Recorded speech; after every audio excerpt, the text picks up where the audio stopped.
Aling pag-ibig pa ang hihigit kaya sa pagkadalisay at pagkadakila? Aling pag-ibig pa? Wala na nga. Wala. Pagpupuring lubos ang palaging hangad sa bayan ng taong may dangal na ingat. Umawit, tumula, tumatha at sumulat. Kalakhan din niya'y isinisiwalat. Walang mahalagang hindi inahandog nang may pusong mahal sa bayang nagkupkup. Dugo, yaman, dunong, katiis at pagod. Buhay may abuting magkalagot-lagot.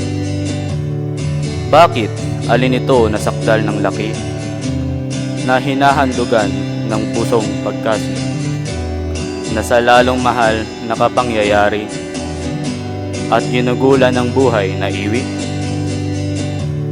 Ay, ito ang isang bayang tinubuan. Siya'y iyon at tangi sa kinalimutan ng kawili-wiling liwanag ng araw na nagbigay init sa buong katawan.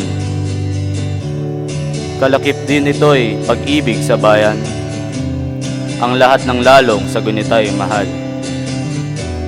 Mula sa masaya'y gasong kasunggulan, hanggang sa katawa'y mapasalibingan.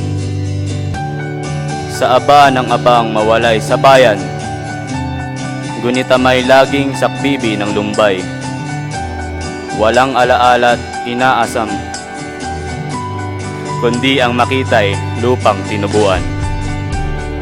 Pati nang magdusay 10 kamatayan, wari ay masarap kung dahil sa bayan. At lalong mahirap o himalang bagay, lalong pag-irog pa ang sa kanya'y alay.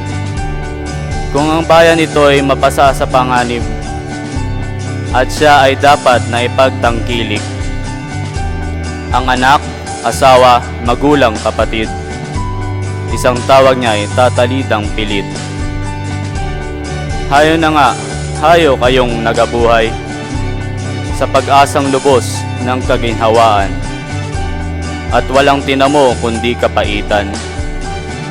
Hayo na't ibangon ang naaabang bayan. Kayong nalagasan ng bunga't bulaklak, ng kahoy ng buhay na inilantat siukat, ng balabalakit makapal na hirap, muling nanairaw at sa bayay lumiyag. Ipahandog-handog ang busong pag-ibig at hanggang may dugo'y ubusing itigis.